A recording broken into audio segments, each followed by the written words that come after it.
Hello, I'm Kristine Stratton, President and CEO of Nrpa. Less than a month ago, we wrapped up our first ever hybrid event with the 2021 Nrpa Annual Conference. And I want to express my deepest gratitude to everyone who joined us in Nashville or virtually for this inspiring gathering of park and recreation professionals. Your support, both in person and through the virtual conference platform, was incredible. It was especially nice to meet and reconnect with many of you who attended in Nashville. Thinking back to our speakers, I was captivated by the opening remarks of Secretary of the Interior, Deb Holland. Her deep understanding of the importance of outdoor spaces and the preservation of these areas throughout the country reflects the critical work each of you do every day. To quote Secretary Holland, "The outdoors are essential to our health, our well-being, and our economy and our communities." We know how true this is, and it serves as a dose of inspiration to continue our mission of providing equitable access to the benefits of parks and recreation to everyone. Other highlights of the conference were the education sessions, virtual coffee talks, networking events, and the exhibit hall.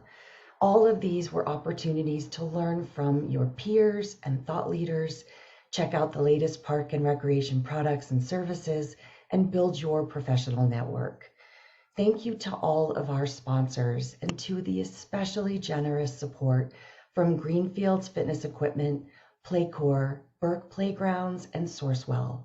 We could not have produced the conference without our wonderful team of volunteers, our exhibitors, and the Nrpa staff.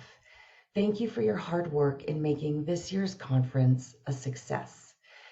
A special thanks also goes to our local hosts in Nashville, Candy Rollins, Executive Director of the Tennessee Recreation and Parks Association, and Monique Odom, Director of Metro Nashville Parks and Recreation. I want to also thank those who responded to our post-conference surveys. We can't wait to take what we learned this year and provide you with an even better conference in 2022. Earlier this week, we launched a new resource for the field that continues to center equity and inclusion in all we do, the Nrpa Equity Language Guide. This guide establishes a common language with words and terms and phrasing that are respectful and put inclusion front and center so that everyone feels welcome in our spaces and programs, regardless of age, race, gender, income, and ability.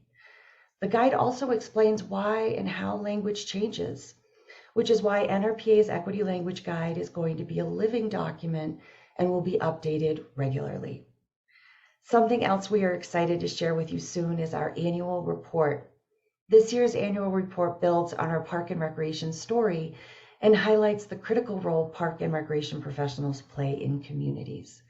Like the park and rec professionals at Evanston Parks and Recreation District in Wyoming, who were able to create a more equitable sports opportunities for youth after they learned that 91% of youth sports participants had to be driven to games and practices.